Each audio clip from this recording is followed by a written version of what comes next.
Assalamualaikum warahmatullahi wabarakatuh. Perkenalkan, nama saya Muhammad Rifan Aulia, mahasiswa UIN Antasari Banjarmasin, Fakultas Usuluddin dan Humaniora, jurusan Ilmu Al-Quran dan Tafsir, Angkatan 2020, Lokal B. Dalam video kali ini, saya akan menjelaskan tentang kesalahan ejaan kata di ruang publik dan jenis-jenis paragraf. Video ini dibuat untuk memenuhi tugas ujian tengah semester ganjil mata kuliah Bahasa Indonesia. Baiklah, langsung saja kita memasuki materi yang pertama, yaitu kesalahan ejaan kata di ruang publik. Kesalahan ejaan dalam penulisan kata. Yang pertama, coba Anda lihat gambar berikut. Ejaan yang benar adalah mi, bukan mie. Karena ejaan Indonesia itu dibaca langsung bunyinya. Misalnya, kita mengucapkan mi, maka ejaannya haruslah mi. Kalau kita menulis mi dan maka bacaannya adalah mie. Mie adalah pengejaan lama sebelum adanya padanan baku bahasa Indonesia di dalam Kamus Besar Bahasa Indonesia. Jadi, ejaan yang benar adalah mi. Pada gambar kedua, terdapat tulisan parkir gratis. Ini merupakan ejaan yang salah. Dalam Kamus Besar Bahasa Indonesia, tidak ada kata gratis. Yang ada adalah gratis. Pada gambar ketiga, terdapat kalimat silahkan.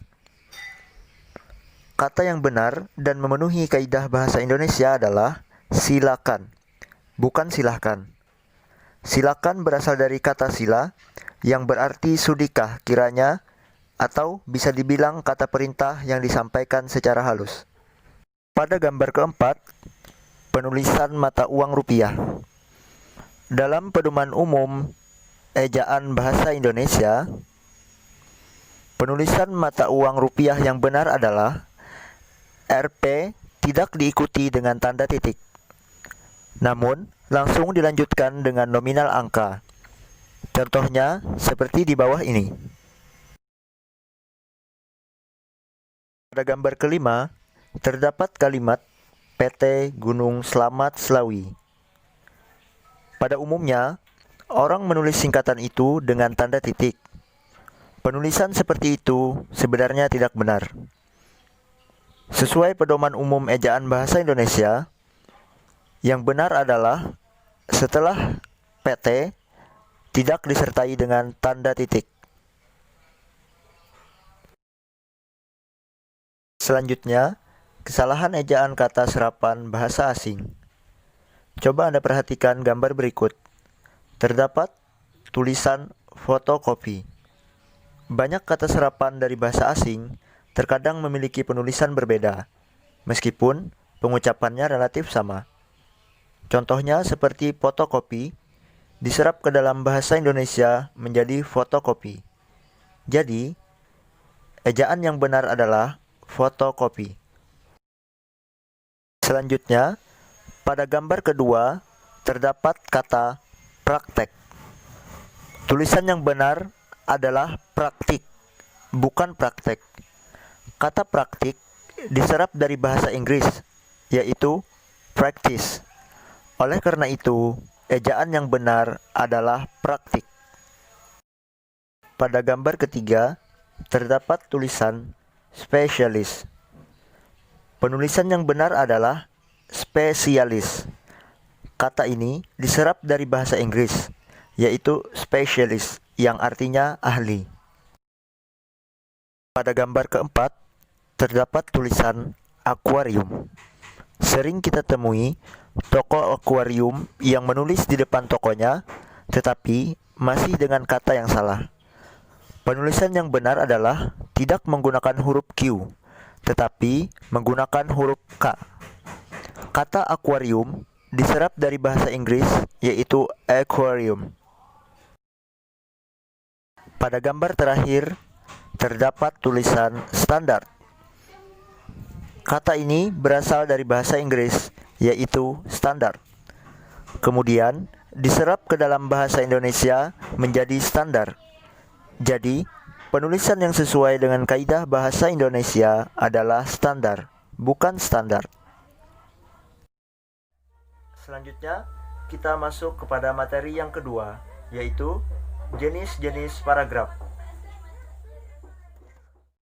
Jenis paragraf yang pertama adalah paragraf deskripsi atau paragraf yang menggambarkan. Artinya, adalah sebuah paragraf yang menggambarkan suatu objek sehingga para pembaca seakan-akan dapat melihat, mendengar, ataupun merasakan objek yang digambarkan tersebut. Ciri-ciri dari paragraf yang satu ini ialah ada suatu objek yang nantinya bisa digambarkan ataupun dengan menggunakan panca indera, isinya berupa kata-kata yang dapat dibayangkan. Contohnya adalah sebagai berikut.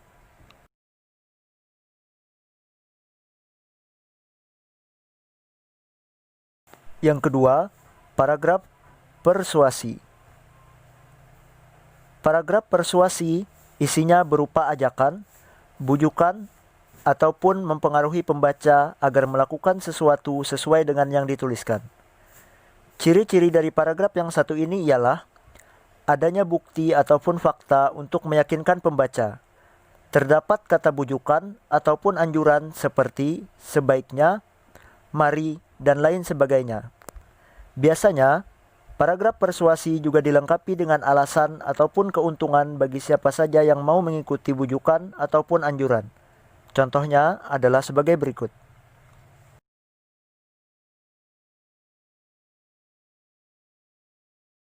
Jenis paragraf yang ketiga adalah paragraf argumentasi.